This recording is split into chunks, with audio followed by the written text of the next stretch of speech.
All right, everybody, how's it going? It is February 18th, 2020, and we just finished with week 2 of the XFL. So, of course, now it is time for week 3 pick'em. And we did very, very well with week 2. We got all the games correct. We went 4-0. Of course, the games last week were the Defenders beat the Guardians, the Dragons beat the Vipers, the Renegades beat the Wildcats, and finally the Roughnecks escaped with a narrow victory over the Battlehawks, unfortunately, of course. So now we have to go over week 3. We went 4-0 last week, hoping to get a similar week to last week. We sort of have an idea of how this league is working. We learned a little bit more about what these teams are. I still think we need till this week to go by, week 3, to really know what the teams are, especially like the Renegades, who just got Landry Jones back. So we'll see how everything plays out, and we'll see. Go into week 3 of our pick'em to start with Saturday. Of course, we went again 4-0 last week, so we're credible. Let's see. At 2 o'clock Eastern Standard Time, we have the Tampa Bay Vipers hosting the Houston Roughnecks. The Roughnecks are 6-point favorites with an over/under of 47. All the lines found in this video, of course, we got them from FanDuel. We just went to FanDuel.com, and they have XFL lines now, including like points and the over/under. So that's good. The Roughnecks are 2-0, and of course the Vipers are 0-2, looking like the worst team in the league. They have no real explosiveness on offense. Every time they get close to the end zone or they seem to have something positive going, they seem to turn the ball over, whether it's Murray, the running back, somebody's fumbling it or throwing an interception. Don't really trust their offense. Their defense is pretty irrelevant. They can make all the stops they want, but the offense isn't putting any backup on them, so they get tired. It's just a disaster of a football team, and I don't know. I guess there was a lot of hype for the Vipers heading into the season, but I guess it just fizzled out and it's gone. I'd imagine they're not going to have much of a home field advantage in this game, because after watching them play, how could you be interested in watching that? So little faith in the home team in this game. And then, of course, with the Roughnecks, we have what might be the best team in the league. It's them or the Defenders. It's neck and neck, pun intended. PJ Walker's a fun quarterback. They played a very good game and kept off a very pesky Battlehawks team that would not let this game go away. The Battlehawks stayed in it, stayed relevant, but the Roughnecks were able to hold the team off.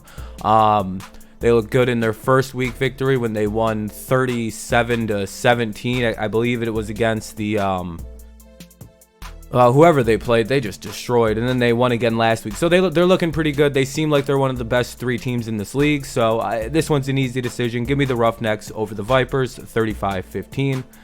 Sorry, Tampa, your debut at home is going to be awful. And then, of course, at 5 o'clock Eastern Standard Time, this is my first upset pick of the XFL. We have the Dallas Renegades heading to Seattle to play the Dragons. The Renegades are 4.5-point favorites with an over/under of 44.5. The reason I'm not picking the Renegades is because I don't know what this team is quite yet. Week 1, they looked terrible. Week 2, they looked a lot better, but not still great with Landry at quarterback. I believe it's Landry playing quarterback for Dallas. It's not Josh Johnson. So either way, it's one of those things where you look at it and you're like, boy, oh boy, what is this team? They struggled till Landry got comfortable, and he even admitted after the game he played terribly. If it wasn't really for the running game, I don't know if and the way that their defense played, and playing the Wildcats, who might be the second or the worst team, depending on who's worse, the Vipers or the Wildcats, kind of hard to tell. I don't know if they got lucky with winning that game because of who they played, whereas the Dragons, they're not going to wow you with the talent level on their teams. That's not really what their strong suit is. They play good, they play hard, and they've been in both of the games. They won the other one. They played the Defenders very, very close. The Guardians, they got blanked 27-zip to the Defenders. So that says a little bit about the Dragons. I would say that they were able to stay in the game. I believe they scored 17, only lost like 17-20 something in the first week. Or it was like 31-17 was the final or something. Or 31-19 was the Defenders Dragons. So it seems like the Dragons can play with the better teams. They can stay in the games. This is going to be a 30,000 seat. Like, they sold this out for 30,000 people. So there's going to be a gigantic home field advantage. They play consistently. They're going to be playing a little bit better at home and being a little bit more energized in front of a home crowd. I don't know how the Renegades players will react to playing in such a hostile environment going into this one. I don't know if the Renegades are a good team or they got lucky with who they played the last week. So because of those things, I can't really go with the Renegades winning. I think they're going to be upset 24-20 to the Dragons. Wild pick. Sunday games, we have the 3 o'clock Eastern Standard Time. We have the New York Guardians taking on the St. Louis Battlehawks. The Battlehawks are 7.5-point favorites with an over/under of 42.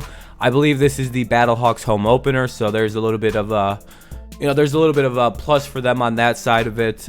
They played their first game. They looked pretty good in their win. I believe it was against. I'm having trouble with week 1, but it doesn't really matter. They lost week 2 to the Roughnecks, but they looked very, very good in a loss. They kept in the game with what might be one of the best offenses in the league. Jordan Teamu, it looked pretty good at quarterback. He's stepping up a lot. Their defense is pretty good. Dealing with that offense of PJ Walker is not easy. They're going to be at home, so that's going to be interesting. Winston Moss is pretty good coach so far. He's got that team playing very, very lights out. Yeah, it just seems like the Battlehawks might be the third best team in this league, just based on the way that they've played, based on the way that they've stayed inside of the games, the way that they can kind of play to what they have to do to win. They don't stick to one style of football. It seems like they're multi-dimensional, and that is a very, very good thing to be, especially when you don't know what your strengths are. It's only the third week of the season. We've seen them run well. We've seen them play quarterback well. We've seen them play defense well. And different parts of different sides of the ball. So I really like what I'm seeing out of the Battlehawks. They look like they're going to be all right. The Guardians, I have no idea what's going on with that.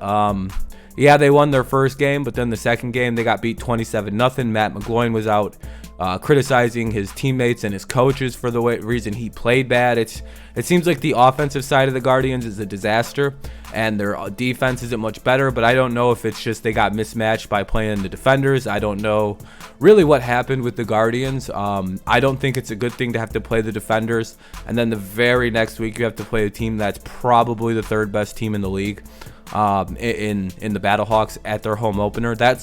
You're probably going to lose this game, and that's why I have the Battlehawks winning 20-13. A lot of questions about the Guardians. They looked good one week, then they looked awful last week. So very, very, what are they? So any team that has that big of a question mark, much like the Renegades, who I picked to get upset, big question mark for the Renegades. What are they? Big question mark for the Guardians. What are they? It's hard to pick them in those situations. All right, so that's why I went with Battlehawks 20, Guardians 13. Little disclosure, I am a Battlehawks fan. This game, you want some analysis? All right, let's see what I can try to come up with. The Defenders, DC travels to Los Angeles to play the Wildcats. The Defenders are, of course, 2-0. The Wildcats are 0-2, and they might be the second worst team in the league. They've shown more promise than the Vipers, but still, they haven't won any games, and they've looked pretty bad in both of their defeats. The Defenders are 7-point favorites with an over/under of 45.5. And yeah, so this game seems like a pretty shut-in-case situation. I know the Wildcats are going to be at home, so there's like a slight home field advantage, but who even knows how many people are going to show up to an 0-2 LA football team. They barely show up when their football teams are, as good as the Los Angeles Rams. So if they don't show up to Chargers games, I don't know what kind of chance the Wildcats have. So it just seems like there's not much of a home field advantage here. It seems like there's a player mismatch. It would be one of the crazier upsets I've seen in a football game in a while if the Defenders were to lose to a team that has no week-to-week consistency, up and down, all over the place. Maybe Josh Johnson playing in his second game, there'll be a difference, but I really don't think it matters with the talent and the depth on the Defenders. So give me the Defenders 31-20 over the Wildcats. So really quick, my picks: Roughnecks over the Vipers, Dragons over the Renegades, Battlehawks over the Guardians, and Defenders over the Wildcats. I'm 6-2 overall, 2-2 week 1, 4-0 week 2, and yeah, that's pretty much my pick'em for week 3 here in the XFL. I hope you guys enjoyed that. Make sure you leave a comment down below with your picks as well. Make sure you leave a like, subscribe to the channel if you're new here. Both things are free and do help the channel grow quite tremendously. Yeah, leave your thoughts down below. Leave your picks down below. I'll be sure to get back to you as soon as I physically can.